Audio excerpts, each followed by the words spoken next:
Selfie তোলার জন্য শেখ হাসিনা বাইডেনের পেছনে দৌড় দিত না, দেখেছেন ছবি মনে আছে?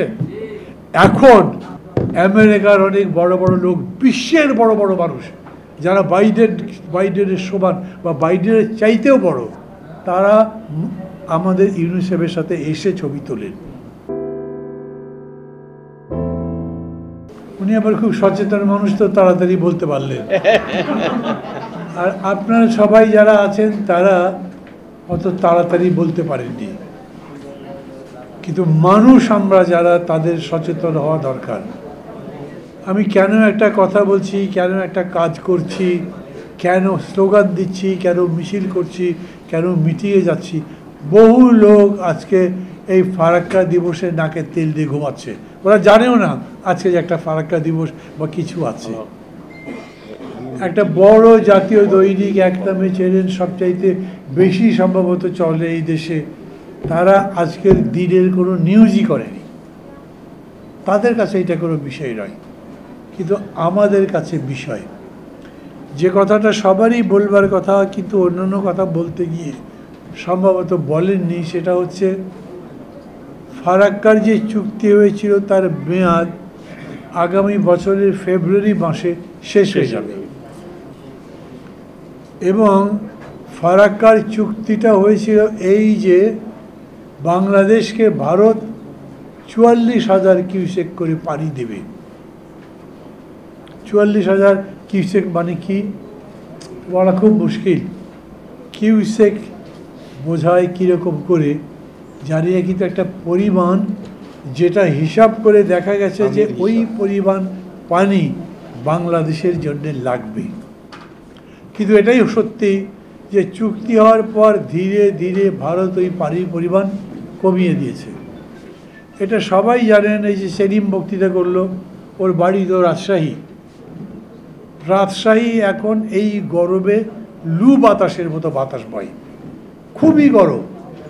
মানে রাজশাহীতে দিনের বেলা এরকম সময় রাস্তা দিয়ে হেঁটে যেতে পারবেন না, মনে হয় চামড়া পুড়ে যায়। যদি আপনি পদ্মার পাড় দিয়ে হেঁটে যান, আগে যেরকম খুবই সুন্দর লাগতো নদীটা দেখে, নদী থেকে যে বাতাস আসে সেটা যখন আপনাকে স্পর্শ করে তখন ঠান্ডা বাতাস, গরমের মধ্যে খুব মজা লাগে না, এরকম কোনো সুযোগ নেই। শুধু রাজশাহী না, ওই সমগ্র অঞ্চল যত ভালো থাকতো সেরকম করে ভালো আর নেই। সেই পানি কমাতে কমাতে এখন কত হয়েছে যে ঈশ্বর দিতে মনে করে যে এত বড় হার্ডিজ ব্রিজ, ওই নদীর উপর দিয়ে এখন গরুর গাড়ি চলে। পদ্মারও বহু জায়গায় মানুষ হেঁটে হেঁটে পার হয়ে যায়। এবং ফেব্রুয়ারির পরে ভারত এই চুক্তি নবায়ন করবে, মানে নতুন করে আবার চুক্তি করবে। কি মনে হয় আপনাদের করবে? ও পারলে তো বাংলাদেশের মানুষকে পুড়িয়ে মারে। ওদের দেশের ওই গুজরাটের লোক তাদেরকে আবার দেশের মধ্যে ঢুকিয়ে দেয়। সাথে আবার মনে করেন আজ থেকে ৩০ বছর আগে বাংলাদেশ থেকে কোনো হিন্দু বা যাই হোক যারা গেছে ওইখানে চলে, তাদেরকে ফিরে পাঠিয়ে দেয়। এখন হচ্ছে যেটা প্রত্যেক রাতে তারা ওই পানির চুক্তি করবে কি জানে, আমি জানি না, সরকার ভালো বলতে পারে। এই নিয়ে কি কোনো কথাবার্তা শুরু হয়েছে? কোনো লেখালেখি তো নাই, কেউ পত্রিকায় লিখছে না, কেউ টিভিতে বলে নাই। আমরা যারা যারা কথাবার্তা বলি তারাও এই নিয়ে এমন কোনো কথা বলি নাই। কিন্তু আজকের এই দিনে আমি আপনাদের সবাইকে ধন্যবাদ এবং অভিনন্দন দিই। নান্নু ভাইয়ের বক্তৃতার সময় একটু মানে হয় কি জানেন, যেই সব বক্তৃতা একটু নিরস টাইপের হয়, বেশি তত্ত্ব থাকে, খুবই গুরুত্বপূর্ণ, কিন্তু শুনতে অত মজা লাগে না, তখন আর ধৈর্য থাকে না। মানে আপনি যদি সিনেমা দেখতে যান তাহলে একটা মারপিটের ছবি দেখতে খুব ভালো লাগে, আরে বাপ রে বাপ কত অ্যাকশন। কিন্তু ওই ছবিটাই যদি মনে করেন একটা আর্ট ফিল্ম টাইপের হয়, খুব ভালো ভালো কথাবার্তা বলে, তখন দূরে তো পেশার বাড়ি গেলে কী দরকার, ওইটা ভালো লাগে না। তো বক্তৃতাও এরকম হয় যে এই বক্তৃতার মধ্যে নির্যাস বেশি, হয়তো যার গুরুত্ব বেশি, ওইটা ভালো লাগে না। কিন্তু গলা ফাটিয়ে যদি একবার বলে তোকে দেখে নেবো সরকার, তুই কী করিস, মনে জন্য এখনই সরকারকে কলারে ধরে ফেলেছে। কিন্তু এরকম তো পারা যায় না। আপনি যত গরম বক্তৃতাই করেন, কাল যদি ভারত চুক্তি করতে রাজি না হয়, আপনি চুক্তি করতে যে বাধ্য করতে পারবেন সেটা কিভাবে জানেন কি? প্রফেসর ইউনূস কি পারবেন? উনি রোহিঙ্গাদের কাছে বক্তৃতা করতে গেছেন, জাতিসংঘের মহাসচিবের সঙ্গে গিয়ে বক্তৃতা করেছেন না আগামী ঈদের মধ্যে, ওই আগামী ঈদে আপনারা বাড়িতে গিয়ে ঈদের নামাজ পড়তে পারবেন, রোহিঙ্গাদেরকে বলেছেন। রোহিঙ্গারা যেতে পারবে? কথা বুঝেছেন আমার প্রশ্ন? যে রোহিঙ্গা প্রায় 12-13 লাখ এখন আমাদের দেশে আছে, ওই 12-13 লাখ রোহিঙ্গা আগামী ঈদে বাড়ি যেতে পারবেন? আচ্ছা 12-13 বাদ দেন না, 1 লাখ যেতে পারবে? কোনো গ্যারান্টি জানি না, না বলতে পারি না। অনেকে আবার মনে করে বাপরে ডক্টর ইউনূস তো জাদু জানেন, কত কী করে ফেলছেন, উনি পারতেও পারে এরকম মনে করে অনেকে। হ্যাঁ এইটা ঠিক যে ইউনূস সাহেবের সরকার আসবার পরে ওরা শেখ মুজিবের মতো পা চাটে না, ওরা শেখ মুজিবের মতো হাঁটু বেড়ে বসে থাকছে না, মোদি সাহেব কী বলে তাই আমাদেরকে পালন করতে হবে। তারা নিজেদের মতো করে নিজেদের কথা বলে এবং বহু জায়গাতে আছে। মনে হয় আগে যেমন সেলফি তোলার জন্য শেখ হাসিনা বাইডেনের পেছনে দৌড় দিত না, দেখেছেন ছবি মনে আছে? এখন আমেরিকার অনেক বড় বড় লোক, বিশ্বের বড় বড় মানুষ যারা বাইডেনের সমান বা বাইডেনের চাইতেও বড়, তারা আমাদের ইউনিসেফের সাথে এসে ছবি তোলেন।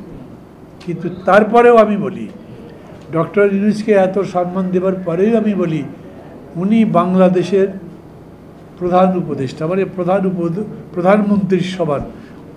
ওনাকে যদি ভারতের প্রধানমন্ত্রী দেখাই না করে, এই ফারাক্কা নিয়ে কথা না বলে চুক্তি করতে রাজি হয়, তাহলে ভারতকে বাধ্য করা যাবে এই রকম কিছু তো নেই। এই যে শুনলেন না, নদী যেটা ভারতের মধ্যে দিয়ে গেছে, দুনিয়াতে তো আইন কানুন থাকতে পারে, দুনিয়া চলবে কেমনে?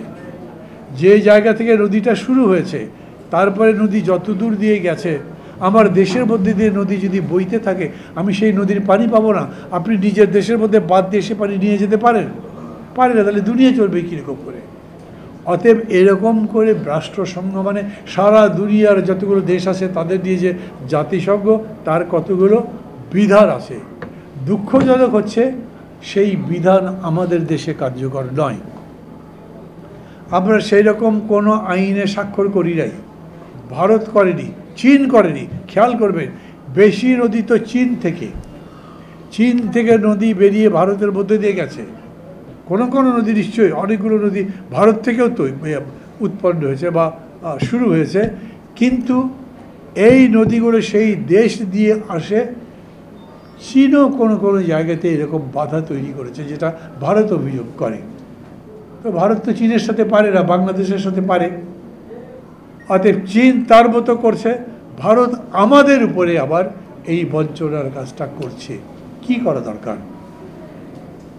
ঠান্ডা মাথায় ভাববেন, চিন্তা করবেন, আমাদের রাজনৈতিক নেতাদেরকেও ভাবতে হবে এবং তারা সেই রকম কর্মসূচি নিতে হবে যাতে এটা আমরা পেতে পারি। আমাদের তো অ্যাটম বোমা নাই, অ্যাটম বোমা থাকলে কী হতো বলেন তো? ভারত এবং পাকিস্তানের মধ্যে একটা নদী আছে, সিন্ধু নদী। এই সিন্ধু নদীর উপরে ভারত বাঁধ দিয়েছে। এই সিন্ধু নদীর পানি পাকিস্তানের লাগে এবং পাকিস্তান প্রতিবাদ করেছে, কথাবার্তা বলেছে এবং ভারত স্বীকার করেছে যে তোমাদের যত পানি লাগবে সেই পানি আমরা দেব। তারা নিয়মিত সেই পানি দেয়। যদি পানি না দেয় তাহলে কি হবে? পাকিস্তান এত বড় দেশ, ওদের মিসাইল আছে, ভারতেরও আছে মিসাইল বোঝেন তো? যেরকম গুলি করলে গুলি গিয়ে আপনার বুকের মধ্যে লাগতে পারে, আমি এখান থেকে গুলি করলে আপনার বুকে গুলি লাগতে পারে। এইখান থেকে যদি মিসাইল মারে, এটাকে একটা তীর মনে করে, কিন্তু সেটার অনেক বেশি ধ্বংস করবার শক্তি আছে। সেই মিসাইল এখান থেকে গিয়ে দিল্লিতেও আঘাত করতে পারে, ওটা যতখানি শক্তি দিয়ে তাকে তৈরি করা হয়।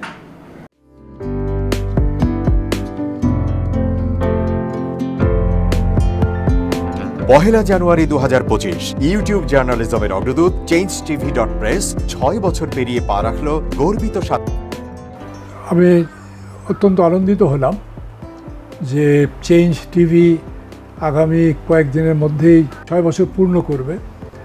হাঁটি হাঁটি পা পা করে চলা শুরু করে এখন সে বেশ দৌড়াদৌড়ি করছে বলা যেতে পারে। ও নামটাও অত্যন্ত বলবো যে সিগনিফিক্যান্ট, যে চেঞ্জ, এই গণঅভ্যুত্থান কিন্তু চেঞ্জ চেয়েছে।